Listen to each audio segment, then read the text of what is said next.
Estamos de volta no Centro Familiar de Adoração para a mensagem de hoje com o evangelista Jimmy Swaggart. Se você tem a sua Bíblia, por favor, abra comigo no livro de Malaquias.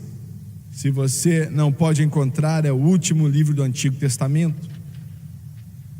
Malaquias capítulo 1, começando com o versículo 13. Malaquias 1:13. E dizeis ainda: eis aqui que canseira. Pense nisso por um momento. O Senhor disse para Israel: vocês dizem: eis aqui que canseira,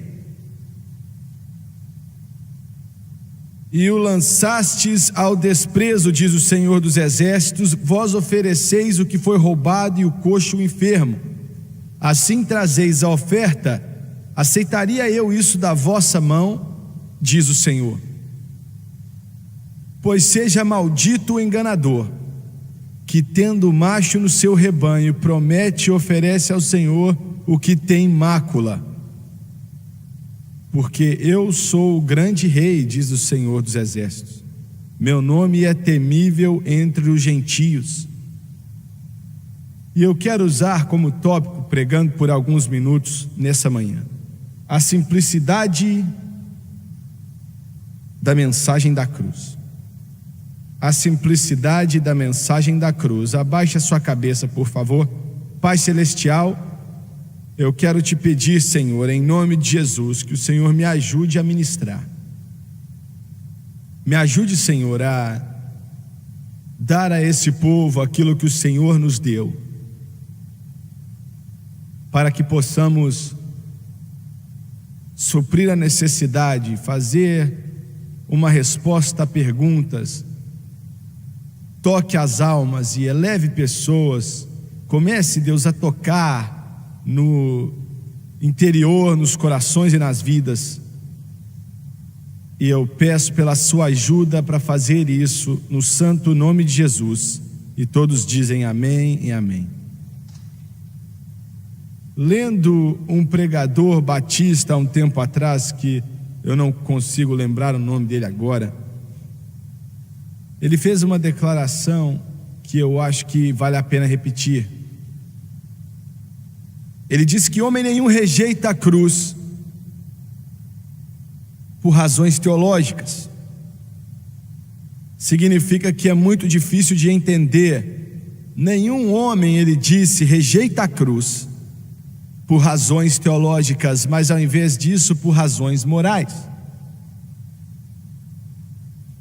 Isso significa que por causa do orgulho, por causa da inveja, da malícia, da vontade própria, mas mais do que isso, pela descrença, por simples descrença. Milhões hoje em dia que foram batizados com o Espírito Santo, sim, eles são salvos, mas eles não acreditam que a cruz de Cristo responde às perguntas e supre a necessidade. Em outras palavras, o que Jesus fez ali. E quando eu falo da cruz, eu não estou falando daquele pedaço de madeira onde ele morreu. Eu estou falando do que ele conquistou ali, do que ele fez ali, e do que ele tornou possível para que eu e você fôssemos salvos. O que tornou possível para que nós sejamos batizados com o Espírito Santo. O que ele fez ali foi possível para os meus pecados serem tirados, para nunca mais serem lembrados. O que ele fez ali me dá cura, me dá libertação, me dá poder, me dá bênção.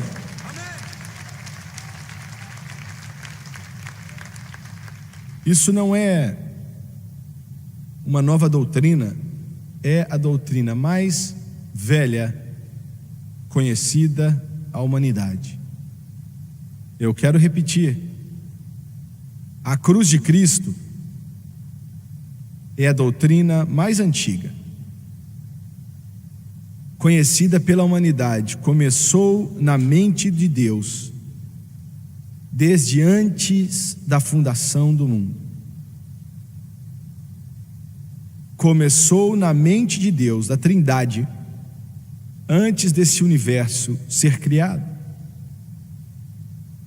antes do planeta Terra ser criado, antes de Deus criar o homem. Através do seu conhecimento, Deus sabia que o homem cairia.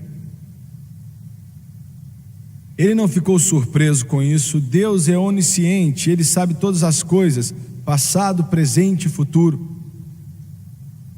E não veio como um choque, uma surpresa para Ele. O céu não teve que de repente se encontrar para resolver o que acontecia. Eles já tinham estabelecido o que ia acontecer na mente da Trindade, desde antes da criação do mundo. Pedro nos diz isso em sua primeira epístola, primeiro capítulo, começando com o 18, versículo 18, 19 e 20, que Deus determinou que o homem seria redimido, por Deus se tornando homem, e fazendo isso com o propósito de ir até a cruz, porque Ele disse através de Pedro: nós não somos redimidos por coisas corruptíveis como prata ou ouro, mas pelo sangue precioso de Jesus Cristo. Toda doutrina na Bíblia, redenção, santificação, fé, graça, a primeira vinda, a segunda vinda, Cristo, tudo se envolve no que Jesus fez na cruz. Toda a doutrina, todas essas coisas que eu ainda nem dei o nome,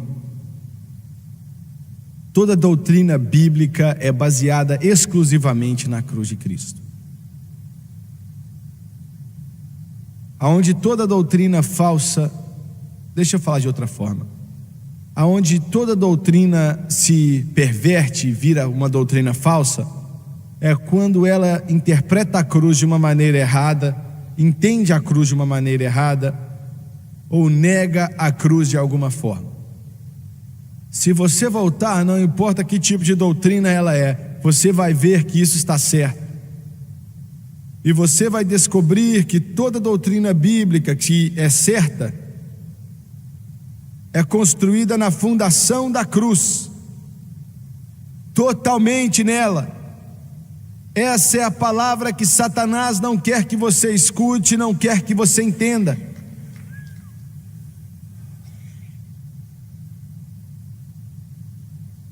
O Senhor estabeleceu a fundação para o homem caído. No começo dos tempos, na primeira página da humanidade, ainda que ele foi tirado do jardim, com aquele terrível peso de condenação, o levando para baixo, e querubins na entrada do jardim com espadas de fogo dizendo: ninguém mais entra aqui. Mas aqui o que é bonito, se você pode dizer que isso é bonito, é isso aqui, é lindo demais. Deus não somente tirou Adão e Eva do jardim, Ele foi com eles e disse: eu vou trazer vocês de volta. Glória a Deus. Aleluia, aleluia, aleluia, aleluia, aleluia. Eu não quero dizer que Adão e Eva, eles tiveram a oportunidade.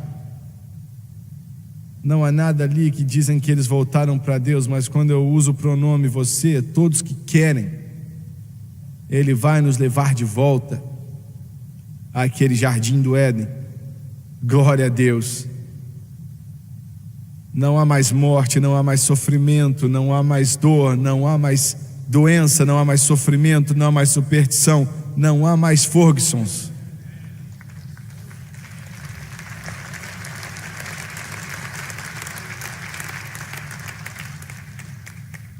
Nós sabemos que Adão e Eva ofereceram sacrifícios por um curto período de tempo, porque havia um tabernáculo que foi construído.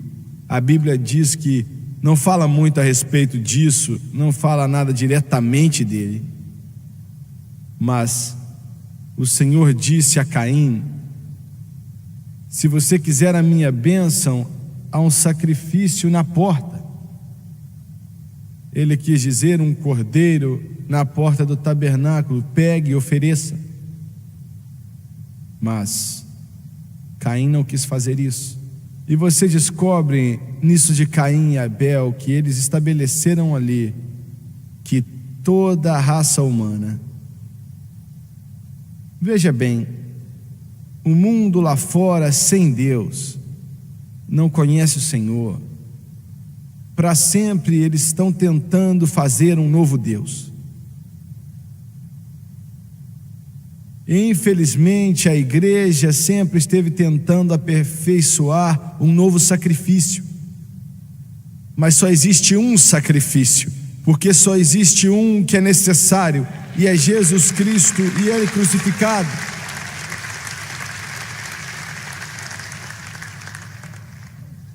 E eles ouviram dizer, Caim, como você bem sabe, ofereceu o trabalho de suas mãos, e o homem tem feito isso desde o começo.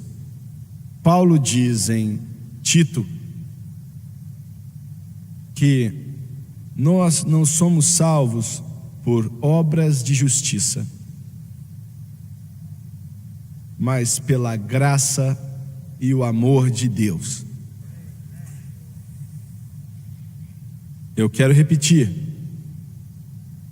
nós não somos salvos por obras de justiça. Eu disse Tito, desculpa, Silas, mas pela misericórdia e pela graça de Deus. Obras de justiça não são coisas boas? São sim, mas não te salvam. Você é salvo pela fé em Cristo e aquilo que Cristo fez por você na cruz. Você também não é vitorioso como cristão através de obras de justiça, mas através da graça e do amor de Deus. Agora, essa igreja tem um problema em engolir isso. Sempre teve esse problema. Querem pensar que essas obras de justiça, o que eu faço. Alguém disse nessa igreja aqui outro dia: nós não gostamos porque vocês não estão contribuindo em nada com a comunidade. Olha aqui, amigo.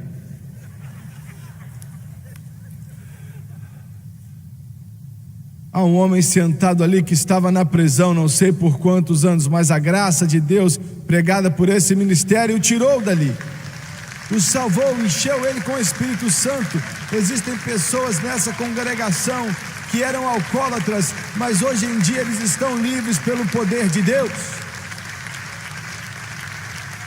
Essa é a contribuição à comunidade que temos que fazer.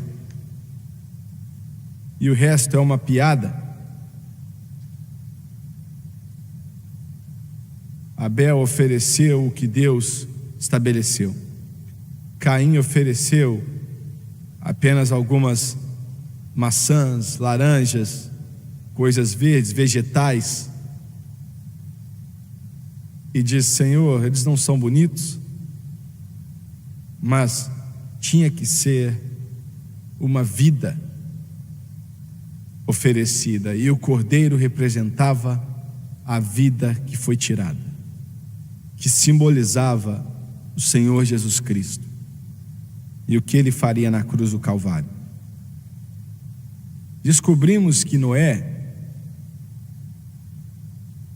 construiu um altar e ofereceu sacrifícios imediatamente depois que o dilúvio acabou. Imagine só, ele era o único no planeta Terra, nos seus dias, que acreditava na cruz, que ofereceu sacrifícios.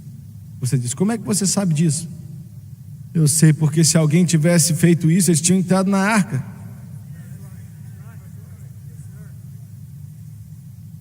Mas eles não entravam ali, porque eles não acreditaram. Mas Noé acreditou.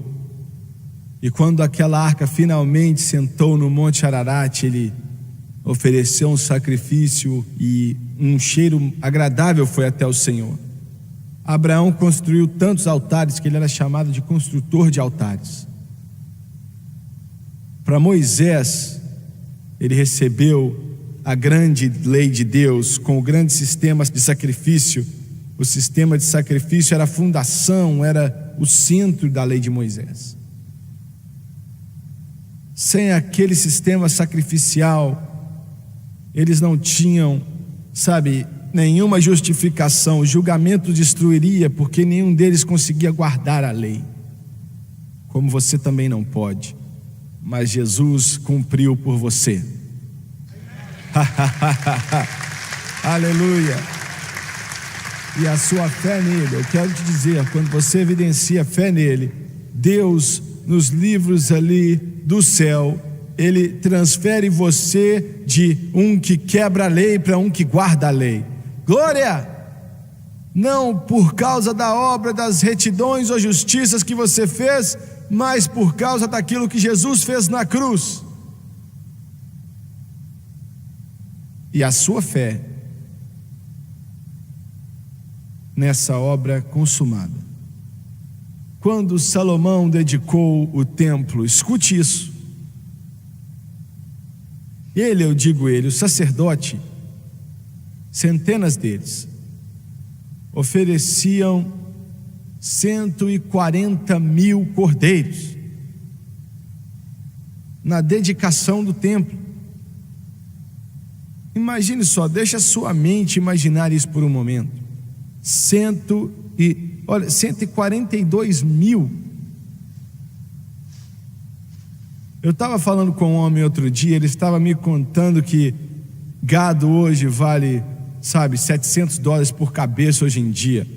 Eu não sei qual o valor de um cordeiro, eu não sei. Por quê? Por que Deus escolheu um cordeiro? Por quê?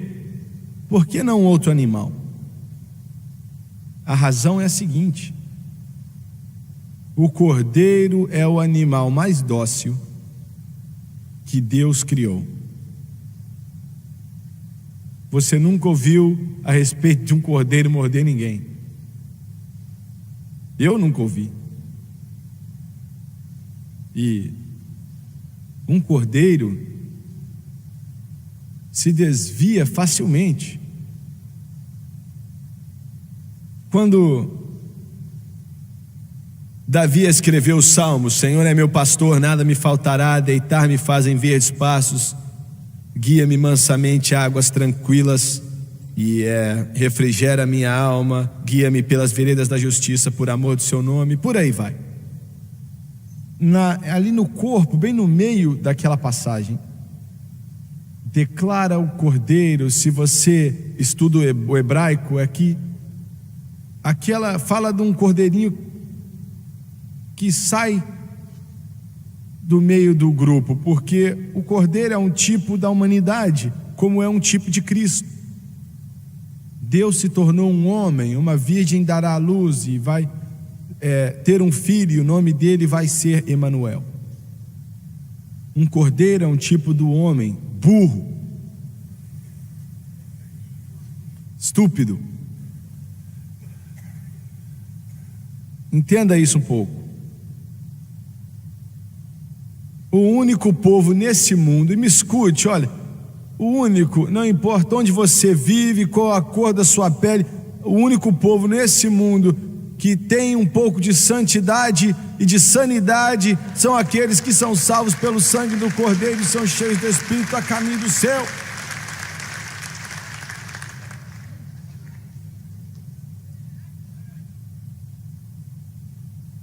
E eles, se desviam facilmente.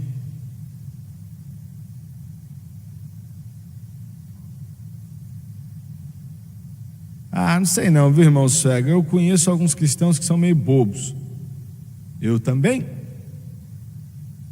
Mas imagina o que eles eram antes de serem salvos.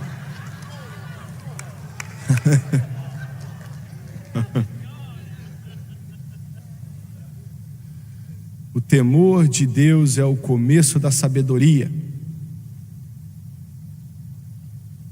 O cordeiro é tolo e se desvia do rebanho que é guiado, e o pastor, porque todas as vezes que ele, fica preso num arbusto ou então entra em um buraco e não consegue sair, e ele começa a bé, bé.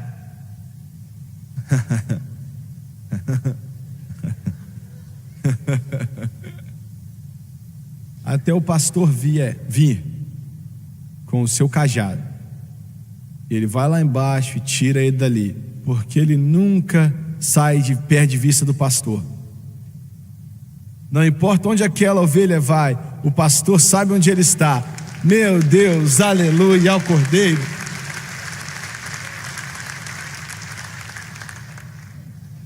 Então, o pastor pega, leva de volta para o rebanho, coloca ela ali, e assim como burro como o homem é, vai se desviar do rebanho de novo e vai mais uma vez se prender num lugar onde o leão pode atacá-lo. E eu me lembro uma vez na África, estávamos ali na reserva do Kruger, e o carro parou porque havia um grupo de orangotangos, macacos, atravessando a estrada. E um pequeno macaco corria e pulou ali no nosso veículo, e ele, não via que tinha um vidro ali, e ele tentava pegar um docinho que estava assim na frente do carro, mas batia no vidro, é claro, e chegava com a mão para trás, e a mãe dele ficava assistindo por alguns momentos que ele estava assistindo, e nós não movemos o carro e ficamos parados. Ele chegou, entrou, pegou aquele bebezinho, colocou assim no joelhinho dela, eu estou falando sério, e aquele bebê orangotango ficava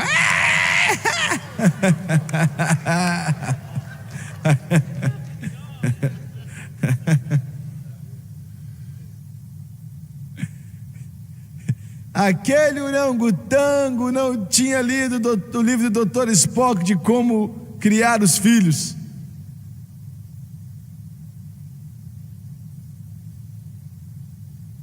E ele vai se desviar de novo, vai sair do meio do rebanho, e toda vez ele se perde. E dessa vez o pastor não veio. Ele está assistindo, ele está vendo, ele sabe aonde aquele pequeno está, e ele está vendo se o leão vai vir, se os lobos virão e tal. E aquele macaquinho fica gritando até não ter mais voz. Será que você já fez isso espiritualmente? Espiritualmente, quando já não tem mais voz para gritar, então o pastor vem, alcança com seu cajado e pega o cordeirinho para fora, tira ele, o levanta a sua patinha, pega aquilo e quebra a patinha. Quebra a patinha. Coloca um pauzinho ali para manter ele reto, para que o osso possa crescer da maneira que deve crescer. Isso se chama correção. Então, ele pega e carrega no seu ombro até que Ele cure. Glória a Deus. Aleluia. Glória a Deus. Um cordeiro, a criatura mais dócil. Salomão ofereceu 142 mil cordeiros. Eu não sei o que eles disseram que, sabe, 500 a 800 dólares por cabeça de gado hoje é o custo. Eu não sei qual era o preço de um cordeiro. 100 dólares, 200 dólares, não sei. Mas 142 mil cordeiros foram oferecidos quando abriram o templo. Toda a corte a corte dos homens, a corte dos gentios, tudo foi cheio de cordeiros sendo oferecidos como sacrifício. Será que Deus disse a Salomão para fazer isso para limpar o pecado de Israel? Não. Todos os 142 mil cordeiros não podiam lavar um só pecado. Você está me ouvindo? Bem, por que é que Deus mandou ele fazer isso? Por uma razão.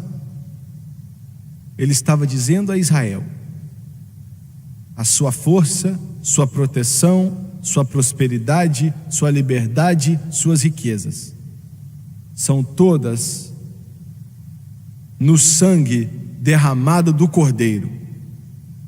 E eu quero que você não esqueça que essa é a força e o poder de Israel, o sangue derramado do Cordeiro.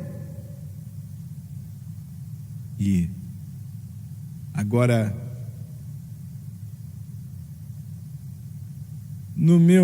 na passagem aqui, eu fiquei mais tempo aqui nisso do que eu queria, mas Israel, nessa passagem, foi 400 anos antes de Cristo. Eles estavam pensando: eu posso oferecer qualquer cordeiro quase morto, ou um que está doente, vai morrer mesmo, então é a mesma coisa de, sabe, um cordeiro saudável, porque os dois vão morrer, então para que eu vou oferecer um cordeiro que é saudável e caro? Por uma coisa, a salvação é algo caro, custou ao Senhor tudo para nos dar essa grande salvação.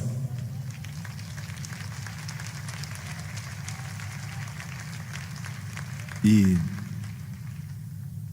o sangue de touros e bodes não pode remover o pecado.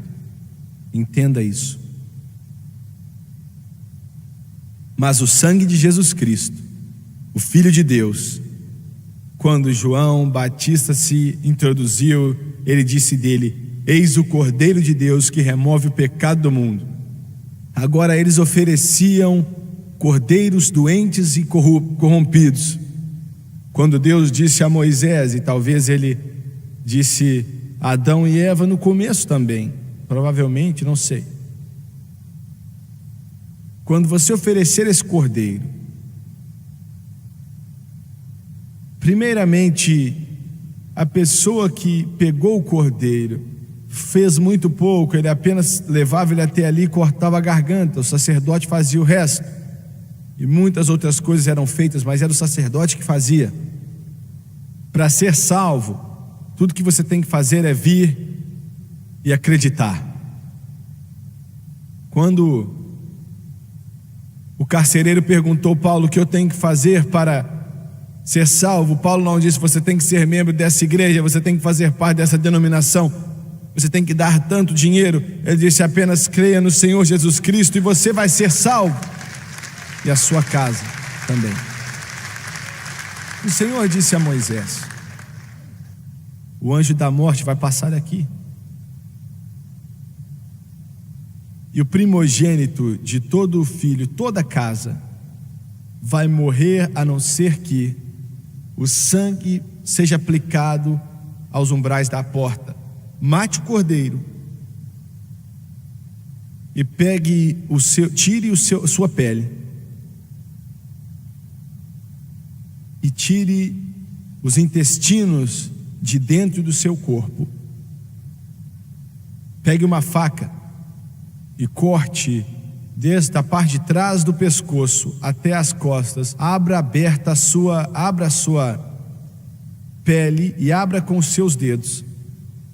Se tiver qualquer descoloração, jogue fora e pegue outro cordeiro, porque esse cordeiro sem mácula representa o meu filho, que vai morrer na cruz do Calvário pela humanidade como sacrifício perfeito. Entenda isso. Tinha que ser perfeito. E eu quero dizer isso. A única coisa que afasta o julgamento de Deus, não porque eles eram israelitas, não era porque eles eram parte da aliança, mas a única coisa que parava o julgamento era o sangue aplicado nos umbrais. Quando eu ver o sangue, eu passarei por vocês. Judgment is coming. All will be there. Those who rejected and those who refused. Oh, sinner, hasten. Let Jesus come in and he will pass. Will pass 5 chord over you. When I see the blood, when I see the blood, when I see the blood. Você entendeu, igreja? É o sangue. Quando eu ver o sangue, ele não diz quando eu ver o psicólogo, ele não diz quando eu ver seu dinheiro, ele não diz quando eu ver isso, mas quando eu ver o sangue, I will pass over you. E me escute nessa manhã. Os Estados Unidos hoje estão em apuros. Eles têm muitos problemas porque estamos deixando de lado esse livro. Sabe, o problema é a Casa Branca. Meu irmão, existem muitos problemas ali sim. O problema é o Congresso. Tem muito problema ali também. O problema é a economia. Existem muitos problemas aí também. Mas, senhoras e senhores, a Bíblia diz que o julgamento tem que começar na casa de Deus. O problema é a igreja, que não acredita mais no sangue.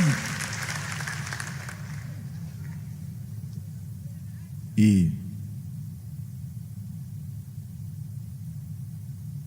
a única coisa que vai parar o julgamento de Deus é o sangue. Jesus morreu naquela cruz e sofreu o julgamento que nós deveríamos ter sofrido, e nossa fé nele e o que ele fez para o julgamento. Não há nenhum de nós aqui que tem o direito de estar aqui. Nenhum de nós, a não ser por causa da nossa fé em Cristo e a obra expiatória através do sacrifício, a obra vicária que ele fez na cruz do Calvário, é a razão de estarmos aqui gritando glória.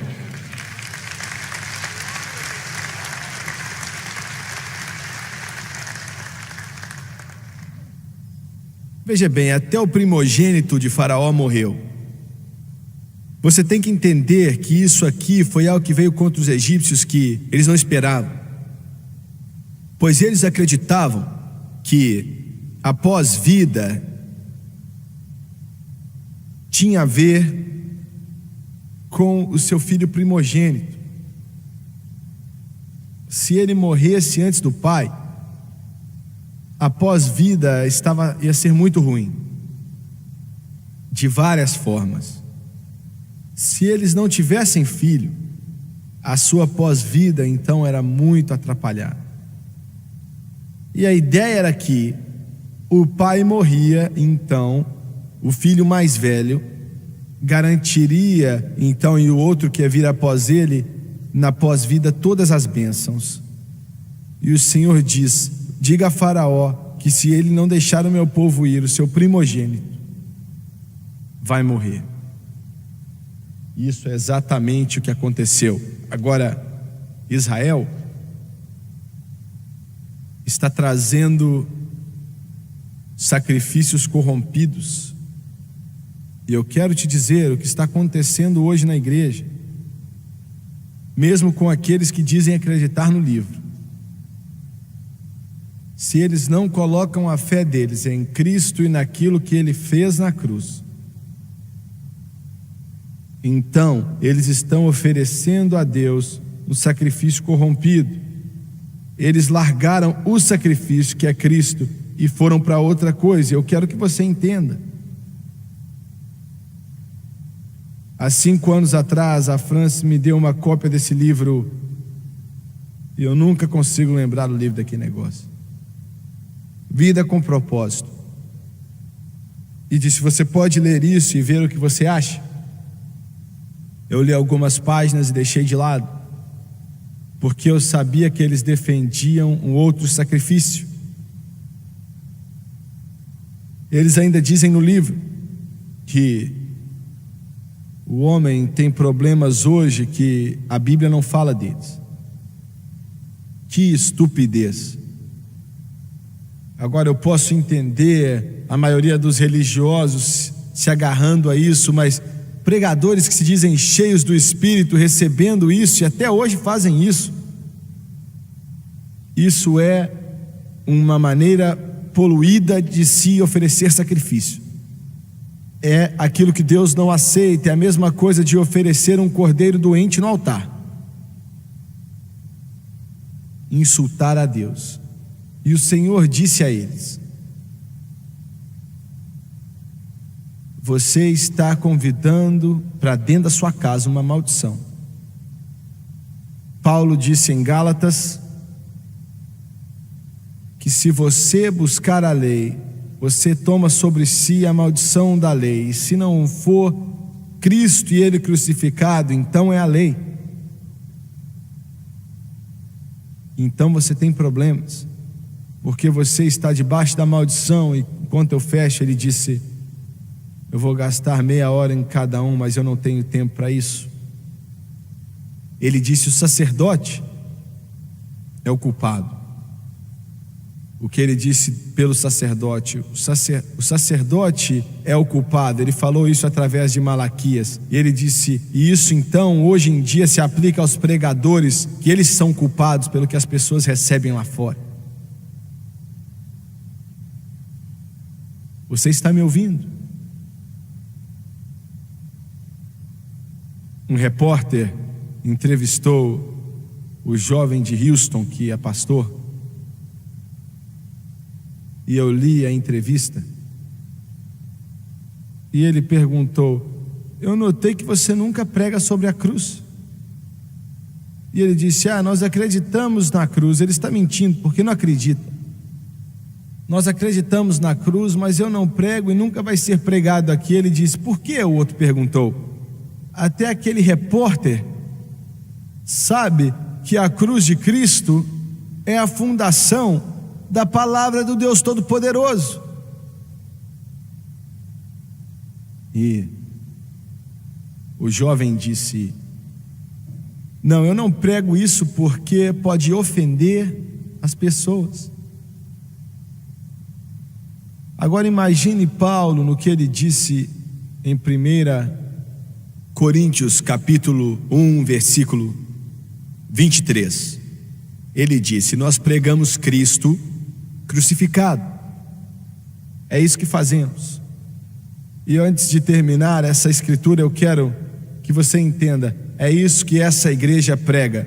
Nós pregamos Cristo crucificado. Nós pregamos Cristo crucificado. Nós pregamos Cristo crucificado. Nós cantamos Cristo crucificado, nós testificamos de Cristo crucificado, nós pregamos Cristo crucificado, nós acreditamos em Cristo crucificado.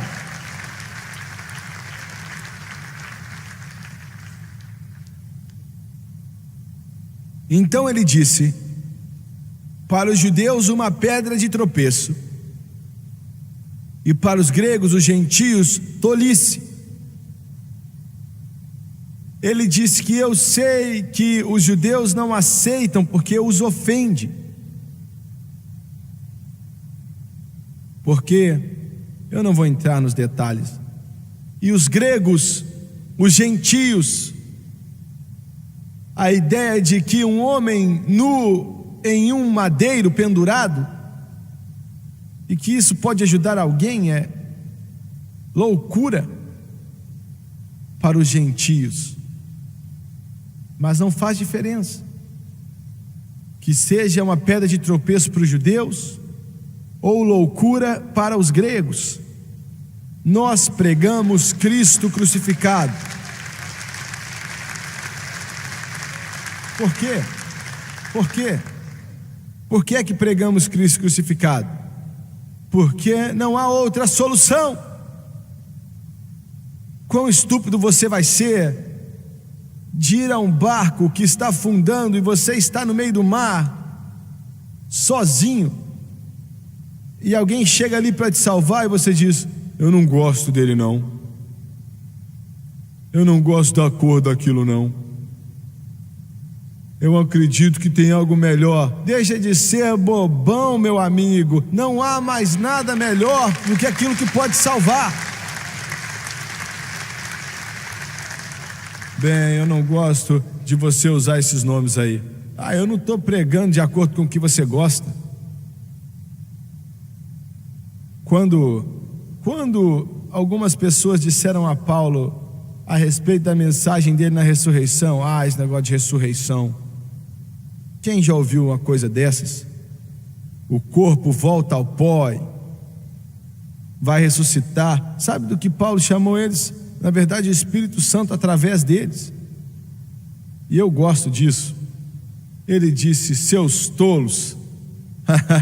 Glória a Deus. Deus é que dá a você um novo corpo. Glória a Deus.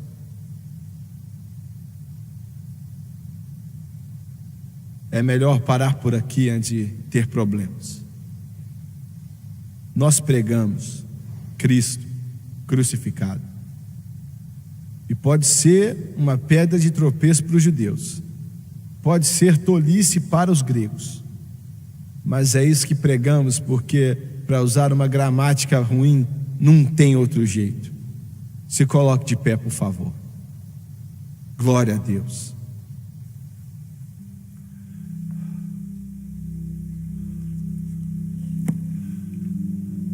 My hope is built on nothing less than Jesus' blood and righteousness. I will not trust the sweetest frame, but wholly lean on that dear name. On Christ, that solid rock I stand. All else is sinking sand. All else is sinking sand. My hope is built on nothing less than Jesus' blood and righteousness. I will not trust the sweetest frame, but wholly lean on that dear name. On Christ, the solid rock I stand. All else is sinking sand. All else is sinking sand. Para esse último culto de 2014, eu quero que vocês venham até a frente, por favor. E eu quero que nós agradeçamos a Deus pelo que Ele fez por nós nesse ano que passou. E eu quero que nós acreditamos nele. Vamos acreditar nele pelo que está vindo em 2015. Glória a Deus. My hope is built on nothing less than Jesus' blood and righteousness. I will not trust the sweetest frame, but wholly lean on Jesus' name. On Christ, the solid rock I stand. All other ground is sinking sand. All other ground is sinking sand. Eu quero dizer isso antes de irmos embora hoje. O povo de Israel não somente oferecia sacrifícios poluídos, mas eles reclamavam: isso aqui é uma canseira, estamos cansados de fazer esse negócio aqui. Todos esses sacrifícios e sábados, e estamos cansados disso.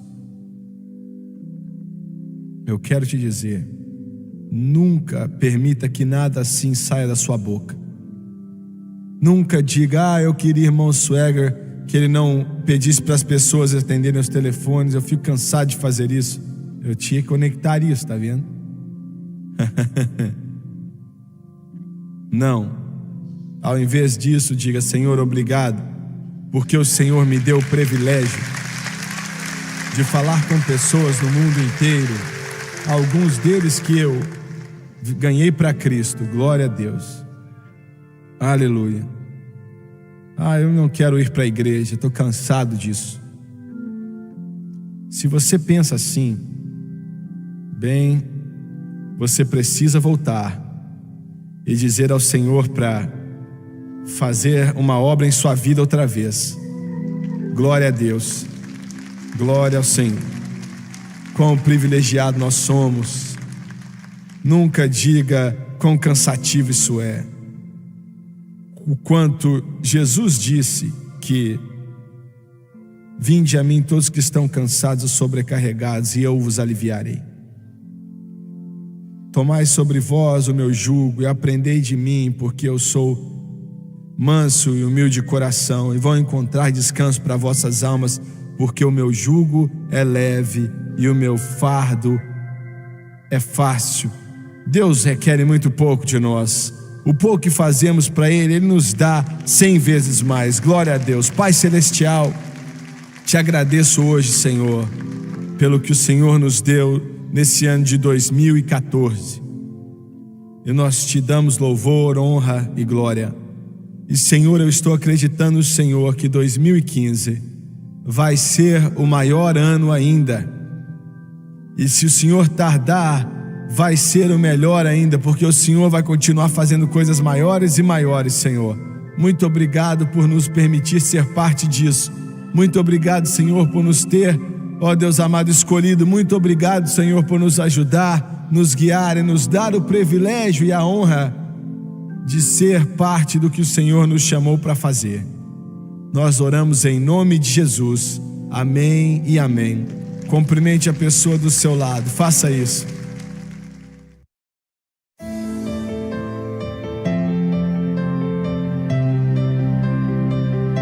Assista aos programas passados do Jimmy Swaggart no site sonlivetv.com.